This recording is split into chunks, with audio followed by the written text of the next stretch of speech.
Hey guys, it's Monica at Academic Phoenix Plus, and welcome to an updated UV mapping tutorial.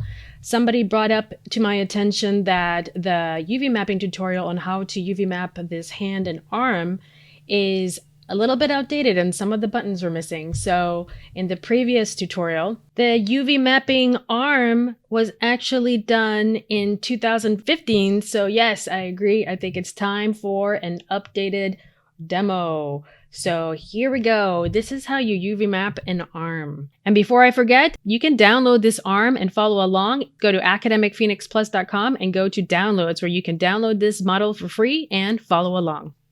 Okay, so the first thing we need to do is look at it in multiple ways. We need to see how is this arm broken down into. Under UVs, we have a couple of options. We have cylindrical, planar, spherical, and of course we always have the dreaded automatic. For fun, I always like to just check it out. This is what it looks like right now. And actually, let me just close these windows. And up here at the top right, there's a workspace. Open this up and go to UV editing. Okay, wow, definitely not good. No bueno. The first thing we'll see is that the UVs are terrible. And the second thing, let's turn on this grid. The grid's going to show us how the texture would fall on this if it was made out of a grid. And you can see that our textures will look like a disaster. So we definitely don't want that.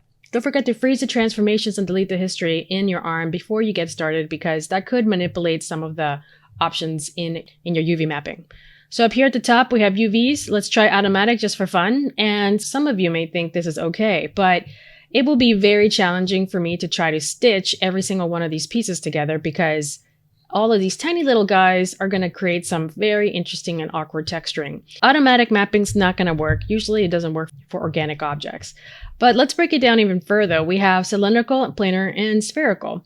So when I look at the arm, especially the forearm, this looks more like a cylinder. So what I'm going to do is grab the arm, the forearm, and just kind of remove anything that I don't need. So something like this. I'm going to press F to focus. Okay, I'm trying to make sure I don't accidentally select anything else, like the side of the hand, for example. So let's go ahead and deselect that, and even that. I'm going to go ahead and deselect these as well, because I just want this row of geometry. Now, I did notice that there was an N-gon here, which is the dreaded N-gon, but I think will be okay for this particular exercise. All right, so I'm going to go to UVs, Cylindrical Mapping. I don't need to go to the options. And right off the bat, you're going to see that we get this projection of a cylinder, and it doesn't look so hot over here in the UVs. Let's close it though. So let's grab these little red handles and crush it. So it actually creates a complete cylindrical projection. Now you'll notice that the projection is going up and down, but my arm geometry is actually going left to right. So I need to rotate this to be able to get a better projection. So down here at the bottom, you're going to see a little red T in that projection. That little red T is going to give you some manipulators. So I'm going to click on that.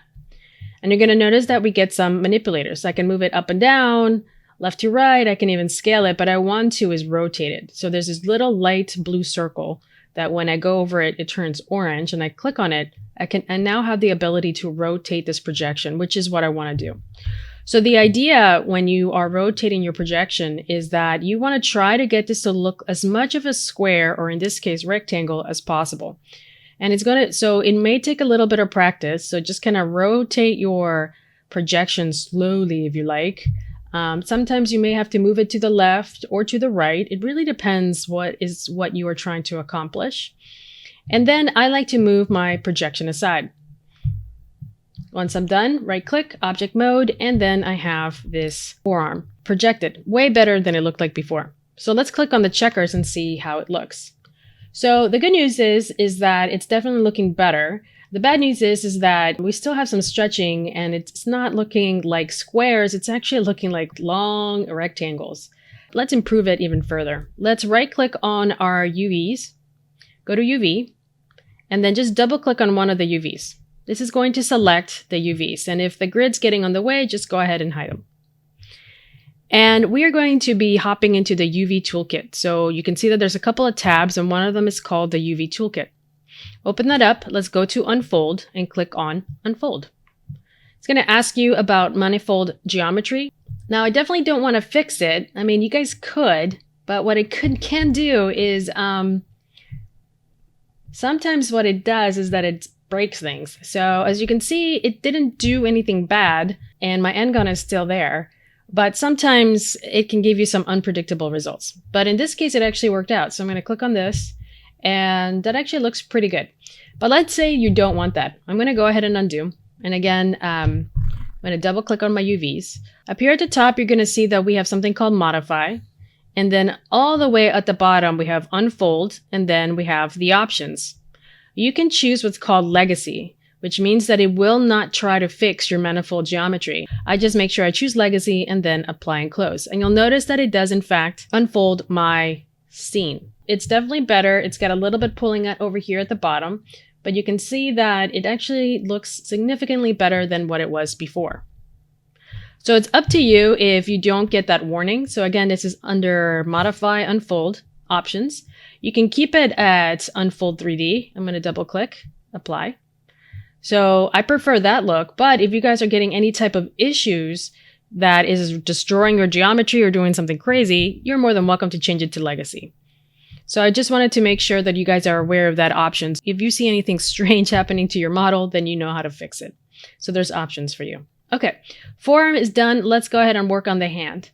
Now, what I have seen in the past is people will cylindrical map every single one of those fingers, but I'm going to show you a faster method. I know that these are all my UVs for my forearm, so I'm just going to scoot it aside. And then I'm just going to go to my faces, so right-click face, and select everything over here.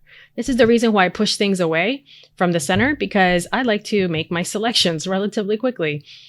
And by having this out of the way, I will not accidentally select unnecessary geometry.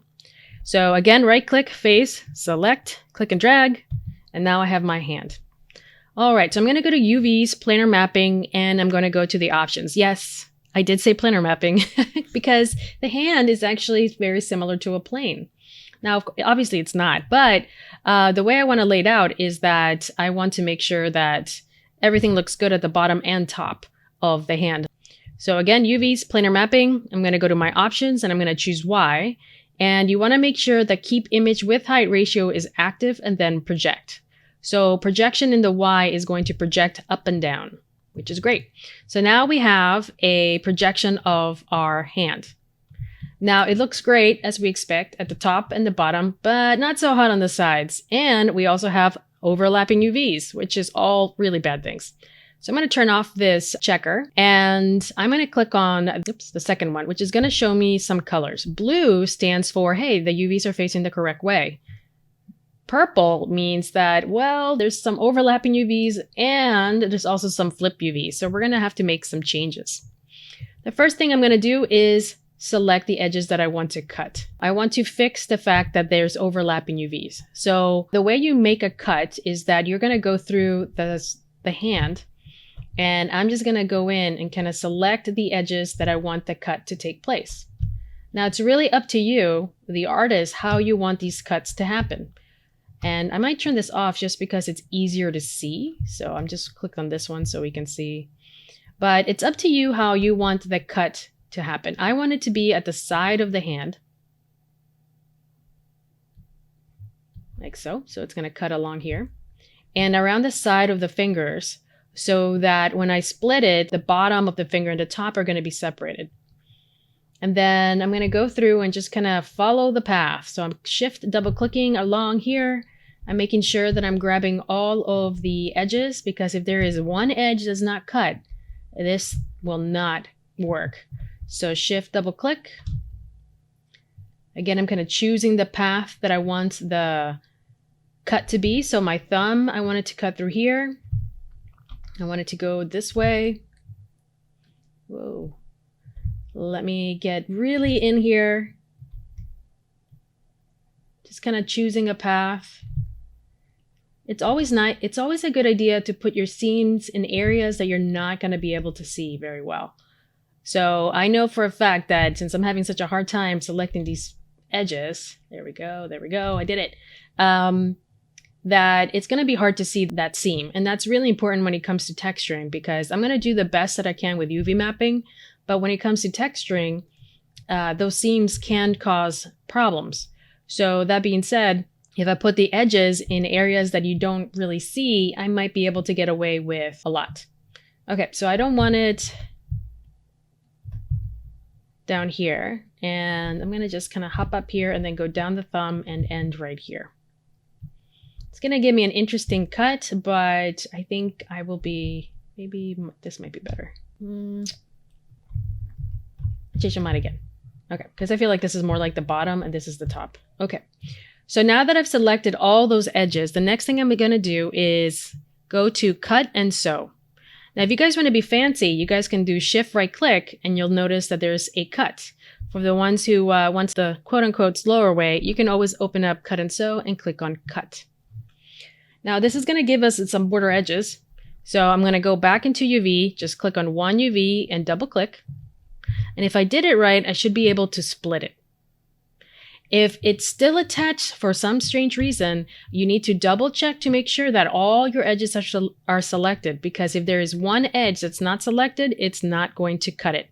So imagine it like a piece of paper. You seriously have to cut the whole paper through. Otherwise, the paper will still be attached. Okay, I'm going to click on this. So you'll notice that this one is looking really good, but this one needs to be flipped because it's red. So again, you can Shift right click and go to Flip, and it will flip your UVs, or you can also go over here in Transform and then scroll down a little bit and you will see Flip. So again, those are the two same methods. You can Shift right click and go to Unfold right in the middle here, pink. So that's going to unfold. Again, you can always just click on Unfold. So now I have these two very interesting looking hands, but let's see what it looks like in a grid. Turn on the grid. Show this, and you can see that it does a fairly good job in my UVs. It definitely looks better at the top, and it also looks really good on the sides. So I'm very happy with that. However, I'm trying to avoid seams. That's one of the major rules when you're UV mapping. Do you really want to texture two separate hands, or is there a way that you can sew this together so that there are less seams? And you can definitely sew this in a better way. So what I'm going to do is I'm going to sew my seams together. I'm going to start off with the hand. So I can sew it in either one side. I can sew it on the pinky side, or I can sew it on the thumb side. And this is something that we can debate all day long. Some people will say, oh, it's the pinky. Others will say, oh, it's the thumb. I personally like to sew the thumb together because if your character is standing still in a relaxed pose, the thumb is always facing the camera. For me, making sure that that thumb looks great when it's facing the camera is really important. That's my rationale. You can rationalize anything else. So it's really up to you as the artist. So I'm going to go to Edge and I'm going to select, this kind of gets distracting. So I'm going to select the thumb edges. Now I'm using the edges in the UV map. If you guys are more comfortable, you can also just grab edges here. So I'm selecting my edges, and then again, you can Shift right click and say Stitch Together. Or you guys can always go to over here to the right and choose Stitch Together. Now this does make my UVs a little bit wonky. So anytime I make changes to my UVs, I like to double click and then Shift right click, unfold. Sorry, Shift right click, unfold. Right, so now it's giving me this really nice looking UVs. So if I texture it, I will not have a seam around the thumb, which is really nice. And you can also see how it looks like in the 3D model. You can see how it's wrapping around really nicely over the thumb. Okay, now that I have this, let's talk about sewing together the forearm. Wouldn't it be great if this was actually sewn too? I wouldn't have to worry about a seam around the wrist. I mean, I have to have a seam somewhere, but it'd be nice to actually have just one seam that goes along the forearm and down the hand. I know that the seam on the pinky is the best seam. What I'm going to do is do a little bit of cutting and stitching together to get that seam to follow down the arm. So the idea is that I'm going to go, and again, maybe it's easier to see if I turn this off. I want to go down the hand and also follow the mesh. So it's almost like a straight line. So that being said, this is the edge that I want to cut the UVs.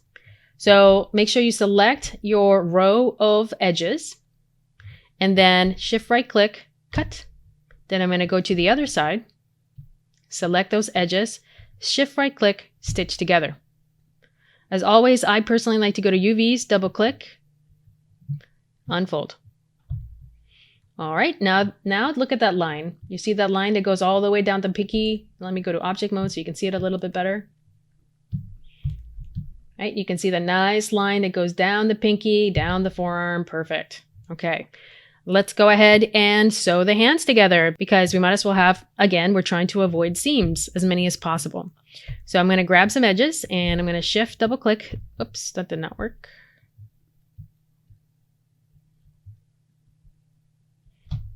All right. Select the edges that you want. Shift right click, stitch together. You're going to see that it does something crazy, but it's at least stitched together. I'm going to grab my UVs, double click, unfold.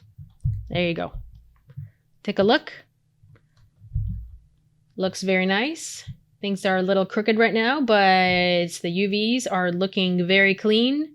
We're avoiding seams as much as possible. There's only one seam that goes down the arm, down the side of the hand, and of course all of the other fingers have that seam as well. Great. Let's straighten this out a little bit. Now that we have our UVs unfolded, I'm going to straighten this out. And now it looks like one of those shadow puppets where you try to make a bird with your fingers. It's kind of funny. Now, some people do have a layout. If you want to try it, you can go to Shift, right click, layout, and it will place it into the 0 to 1. But just be careful because sometimes that little UV, it really squeezes it into the 0 to 1 space and puts it outside. So I like to go in and just kind of scale it in a little bit. So that's a nice thing about this grid is that it will show you if any of the UVs are sticking out. All right, and there we have it. We have a nice UV map arm fairly quickly. I'm going to go into Maya Classic and remind you guys to don't forget to delete your history. By making all these changes in our UVs, you'll notice that it adds a lot of history. So let's go ahead and delete the history. And now we have a beautifully done UV map. I'm going to hop in over here again, zoom in. So now this is ready to be textured, ready to be brought into any type of software you want to use. That could be Photoshop, that can be Substance Painter.